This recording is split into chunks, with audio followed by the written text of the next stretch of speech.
What is up, guys? Trailer Nerd checking in. I was about to pull out and I thought, man, I ain't been on here in a long time. I just sounded super southern when I said ain't. But I've not been on here in quite a while for stories. But I saw this FMAX 216 sitting over here. It's got an LPX sitting on top of it ready to go out to a dealer. And so I thought, you know what, let's do some stories because it looks pretty sharp. So I'm going to turn this around and take y'all, kind of show you some of the specs on this one. It's loaded out, and the LPX on top, not too bad either. All right, as I mentioned, this one is getting ready to go out. You see it's got this little LPX, probably a pretty close dealer to us. Up here at the front, it's got the 40K Telus coupler, patent pending Telus coupler. It's super beefy. That's an original Diamond C design. You know, we go there when you go to that 3-inch ball for the 40K, we use the Telus coupler. This one's in the cool cement gray, so it's a, you can see it's kind of it's not a metallic, it's a solid, but it's in the DM coating system. This one's got hydraulic jacks. It's got some extra D-rings. Looks like it's got 6 of those. One thing I wanted to point out, which always the super cool slide out step, the original. You can see how the frame kind of comes down, contours down. What that is the 18-inch I-beam frame. Because it's a 216, it gets the 18-inch frame versus a 210, 212. At, you know, the 25 and 25.9, even the 30K gets the 16-inch frame.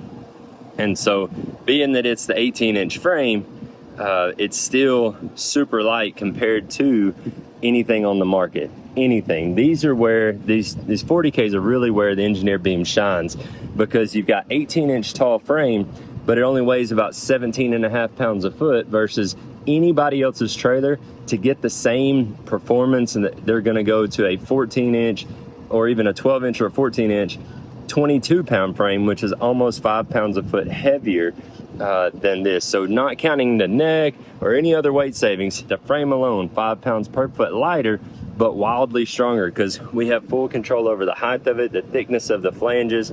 We put the metal where it counts, and to be able to save weight, especially on these, because this is a hot shot style trailer.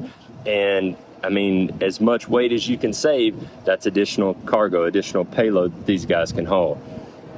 So this one, like I say, has the extra D-rings, got an extra 42-inch tongue box for storage. They opted for the chain tray, extra one up in the neck. It's easy access for chains and things, you know, for tying down equipment. Let's see, in the box, the battery, got the pump selector valve that runs either the jacks or the dovetail off of the same pump. We got a wireless control in there, Hydrostar brake pump. That's because the 216 is standard with hydraulic disc brakes.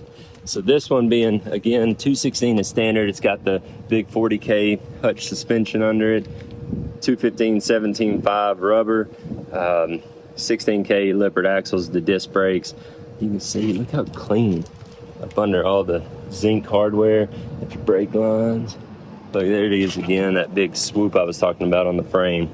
The step there. This is where I like the dovetail, the 12-foot auto-locking, 12.5 degree load angle. It's hydraulic dovetail. So this whole section here comes up. You push the button, it's going to raise up just a little bit, come down. They opted for the full steel runners with the cleats, an extra set of side steps. This one also, they added extra lights down the side of it to light this thing up at nighttime. This one weighs, this is a 38 foot, so 38 foot from the end of the dove to the front of the bed. 38 feet, weighs right at 10,000 pounds. Cool thing is, you see that right there on the sticker. Every Diamond C trailer has the weight of that trailer, not just the base weight, but the weight of that trailer printed on the sticker. So you got the weight, you got the GVW. You can easily say this trailer can haul 30,000 pounds by the sticker. So in this one, like I said, is a 38 footer. Taking a look up the top, like I said, it's a, I said it's an LPX. It's actually not an LPX, it's the HDT. In the Mocha, just standard 14K tilt bed. You got the gooseneck package. About getting ready to go to a dealer to be delivered. The way this bottom one is set up, I can only imagine that it is a pre-sold unit. But the cool thing is, you can get on the website and be able to build one. Yeah, this individual obviously got on there and kind of outfitted it the way they wanted. and you can get on there and do the same. This is not pretty cool. I didn't see this side. They got another 42-inch box on the side, but instead of slide track, they opted to weld the ratchets. So this one has the big 4-inch ratchets like what you would see on a semi-trailer. Then they can choose whatever style strap or hook that they want as well. It's a pretty sweet trailer.